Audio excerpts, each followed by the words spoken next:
Assalamualaikum warahmatullahi wabarakatuh. Kami, calon guru penggerak Angkatan 9 Kabupaten Pemalang, akan melakukan demonstrasi kontekstual modul 2.3, coaching dalam supervisi akademik, yang terdiri dari pengamat, coach, dan coaching. Perkenalkan kami, saya dari SMP Negeri 2 Rudongkar. Agus Rianto dari SMA Negeri 1 Petarukan. Ismail dari SMP Negeri 1 Landu Dongkap.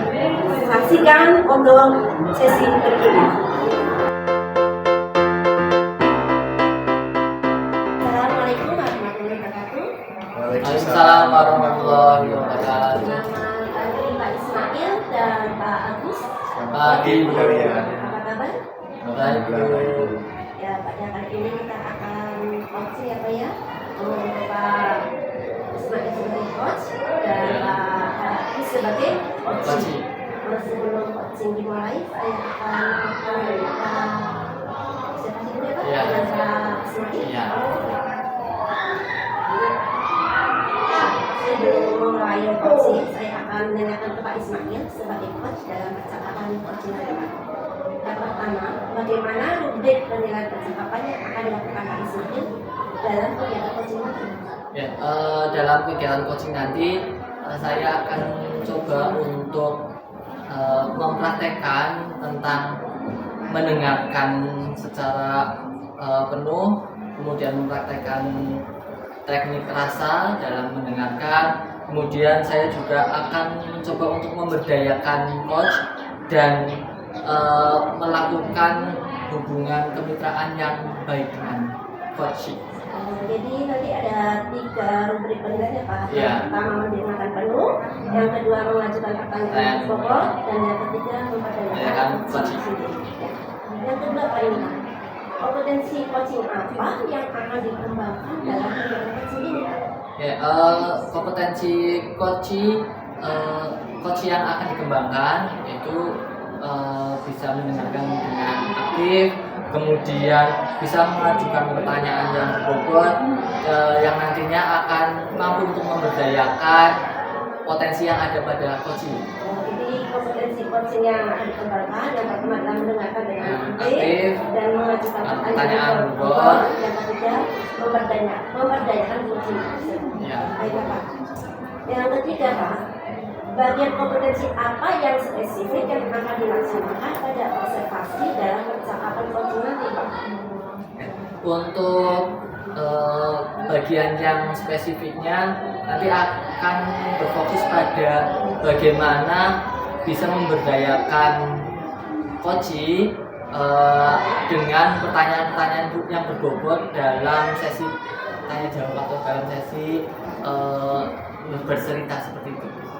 Jadi untuk indikator yang spesifik adalah memberdayakan coach dalam melakukan pertanyaan yang berbobot. Berikutnya Pak, ini satu lagi. Apa indikator pencapaian dari tujuan pengembangan yang diinginkan? Indikator ketercapaiannya yang pertama bisa menerapkan teknik mendengarkan aktif yang artinya tidak ada labelan terhadap masalah yang diceritakan oleh coach, kemudian mampu untuk menggali informasi terkait dengan permasalahan yang dihadapi coach dan mampu untuk bisa memberdayakan coach sehingga coach itu bisa mengatasi masalahnya sendiri tanpa coach mengarahkan atau memberikan saran. Jadi ada 3 indikator untuk pencapaian yang diinginkan ya. Kalau saya katakan tadi yang pertama adalah pertanyaan penuh kepada coach dan memberdayakan coach untuk menggali informasi yang untuk menyelesaikan masalah sendiri. Baiklah, ini untuk selanjutnya silakan lakukan coaching bersama coach Pak Ismail. Selamat pagi Pak Agus. Pagi Pak Ismail. Sesuai dengan yang kemarin sudah kita membuat janji ya Pak Agus. Pak Agus katanya hari ini ingin bercerita dengan saya. Iya Pak Ismail. Ada apa sebenarnya Pak Agus? Ya, jadi gini Pak Ismail, mengenai permasalahan yang ada di sekolah saya nih Pak Ismail terkait pembelajaran P5 ini Pak Oh Ismail. iya. Yang saya rasakan anak-anak itu ketika P5 di dalam kelas itu mereka tidak terarah Pak Ismail. Artinya anak-anak itu ada yang terkadang tiduran Oh, di kelas. Padahal sudah ada jurnal pembelajaran yang harus dikerjakan Pak Ismail.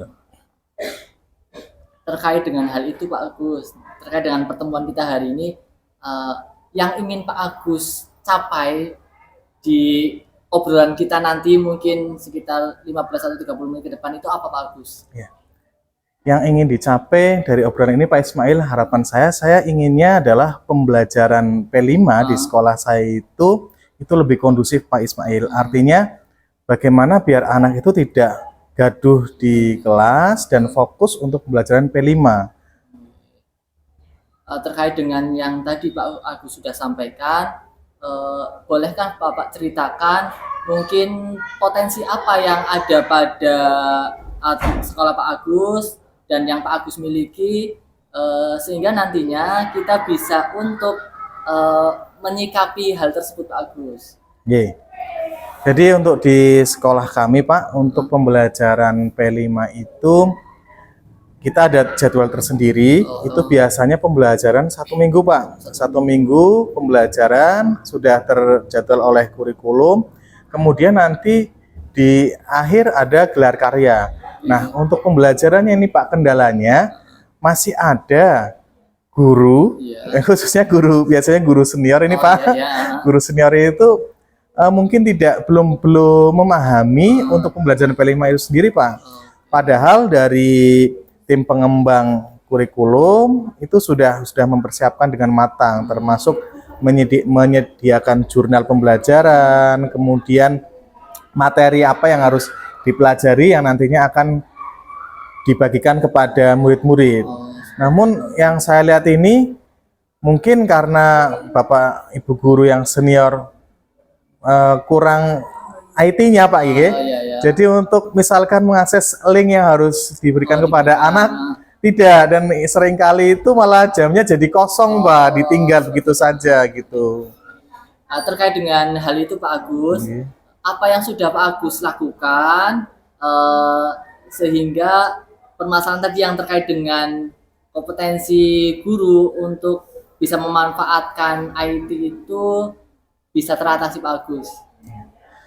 Jadi rencana saya Pak, nanti saya akan berkolaborasi dengan rekan sejawat yang mempunyai power nggih Pak nggih di situ ya, agar guru-guru khususnya guru-guru yang senior itu bisa terlibat aktif Pak di dalam pembelajaran P5.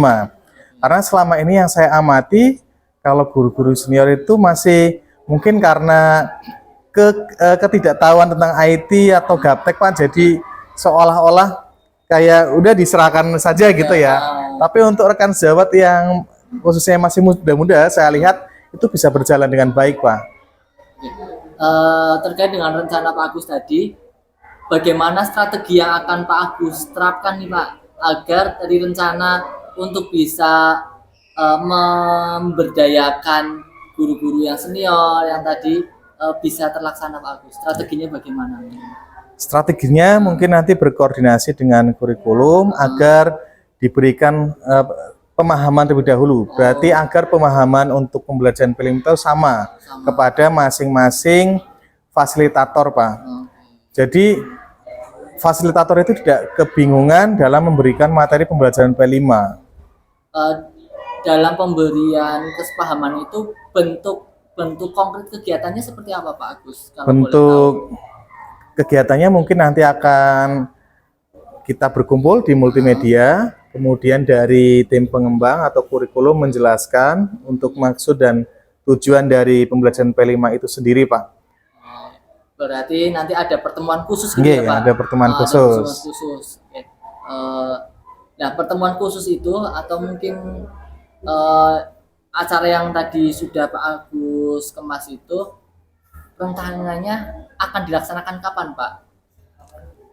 Rencananya sih secepatnya Pak, minggu-minggu ini nggih. secepatnya. Minggu-minggu ini biar nanti saya koordinasi dengan kurikulum dan tim pengembang agar tidak hanya guru-guru muda yang memahami untuk pembelajaran P5, tapi guru-guru yang senior juga terlibat aktif Pak. Oh, oke.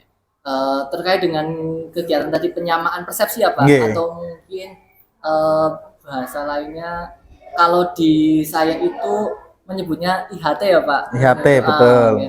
Oke. Nanti yang akan Pak Agus libatkan untuk mengikuti kegiatan tersebut dan menjadi apa namanya pengawal agar kegiatan tersebut bisa terlaksana secara sukses Pak Agus. Siapa saja yang akan Pak Agus libatkan? Ya. Tentunya Pak, di situ yang saya libatkan adalah kepala sekolah, kemudian dari waka-waka, kemudian fasilitator dalam hal ini adalah guru mapel, kemudian juga koordinator Pak. Koordinator untuk P5 itu sendiri karena masing-masing kelas kan ada koordinator nggih. Itu Pak nanti yang kita libatkan agar bisa sepemahaman. Oh, seperti itu. Nggih. Terkait dengan acara yang sudah Pak Agus sampaikan tadi, tentunya kan ada ukuran keberhasilannya ya Pak. Nggih. Nah, apa yang menjadi tolak ukur bagi Pak Agus untuk menyatakan bahwa kegiatan tersebut bisa terlaksana dengan baik Pak? Jadi untuk tolak ukur untuk kegiatan tersebut bisa berjalan dengan baik itu adalah kegiatan pembelajaran itu kondusif. Artinya ketika saya melihat di kelas Pak, itu ada yang tiduran, ada yang tidak ada gurunya gitu. Nah tolak ukurnya adalah ketika kegiatan P5 itu di kelas berjalan baik seperti pembelajaran biasa bukan P5, ada gurunya, kemudian tentunya nanti di akhir kegiatan P5 proyeknya itu berhasil gitu Pak. Oh, berhasil. Saya ulas nih Pak Agus. Yeah. Berarti tadi Pak Agus menyampaikan ada permasalahan bahwa dalam kegiatan P5 itu kurang maksimal ya Pak. Kurang maksimal. Karena tadi masih ada ketidaksepahaman antar sesama guru gitu ya Pak. Yeah, Kemudian tadi Pak Agus menyampaikan bahwa Pak Agus akan membuat kegiatan semacam IHT yang digunakan untuk penyamaan persepsi. Yang tadi melibatkan seluruh elemen, baik tadi ada guru yang muda, guru senior, kemudian dari pejabat yang berwenang, ada wakil kepala, kemudian dari kepala sekolah, dan tadi juga Pak Agus sudah menyampaikan kegiatan itu akan dilakukan dalam waktu dekat ini dengan parameternya kalau kegiatan P5 ini bisa berjalan sesuai dengan apa yang direncanakan, maka IHT ini bisa berhasil gitu ya Pak Agus. Iya, Pak. Oke. Ada lagi yang mau disampaikan Pak Agus? Saya rasa untuk sementara ini cukup Pak. Saya terima kasih sekali Pak Ismail ini, dengan adanya Pak Ismail coaching seperti ini, saya jadi ada gambaran nih Pak. Untuk kedepannya saya bisa kolaboratif dengan tim pengembang kurikulum dan fasilitator dan guru mapel lainnya, baik yang muda maupun senior Pak. Sama-sama bagus. Kita saling mengisi, saling melakukan praktek baik ya Pak Agus. Nggih, Pak. Ya. Oke. Mungkin sesi ini kita akhiri ya Pak Agus. Nggih, Pak Semoga Ismail. yang Pak Agus rencanakan bisa berjalan sesuai dengan harapan. Nggih. Terima kasih Pak Amin, Agus. amin. Terima kasih Pak Ismail.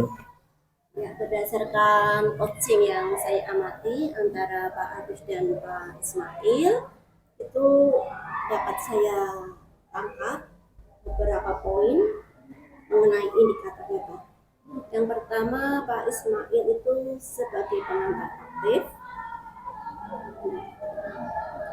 Pak Ismail sudah sebagai pendengar aktif yang sudah bebas dari judgement, asumsi dan asosiasi, dan juga sudah menangkap emosi dari Puji itu sendiri. Kemudian juga Pak Ismail sudah memberikan pertanyaan berbobot kepada Pak Agus selaku Puji. Dan yang ketiga, Pak Ismail juga sudah memberdayakan Puji, di mana coach itu membantu membuat rencana untuk tindak lanjut apa yang akan dilakukan oleh Pak Agus.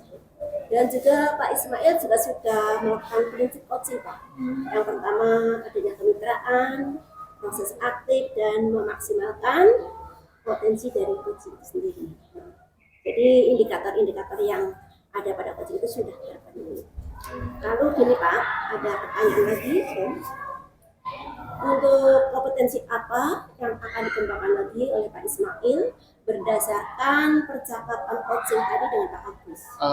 Kalau yang ingin saya kembangkan lagi ya Bu, terkait dengan bagaimana saya bisa menggali informasi lebih dalam, karena tadi saya masih merasakan pertanyaan saya masih menimbulkan jawaban yang berulang seperti itu Bu. Mungkin saya akan mencoba untuk berlatih bagaimana menyajikan pertanyaan yang tidak mengulang jawaban itu.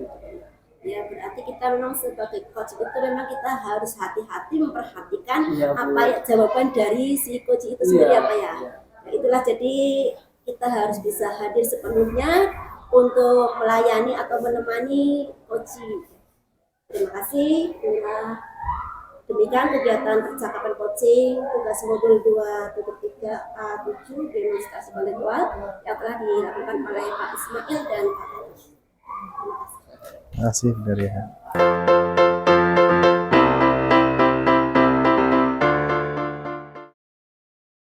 Demikianlah simulasi coaching dalam supervisi akademik yang telah dilaksanakan oleh calon guru penggerak Angkatan 9 Kabupaten Pemalang. Saya Daria SPD dari SMP Negeri 2 Radudongkal. Saya Ismail dari SMP Negeri 1 Radongkal. Saya Agus Rianto dari SMA Negeri 1 Petarukan. Mohon maaf atas segala kekurangannya dan terima kasih. Wassalamualaikum warahmatullahi wabarakatuh.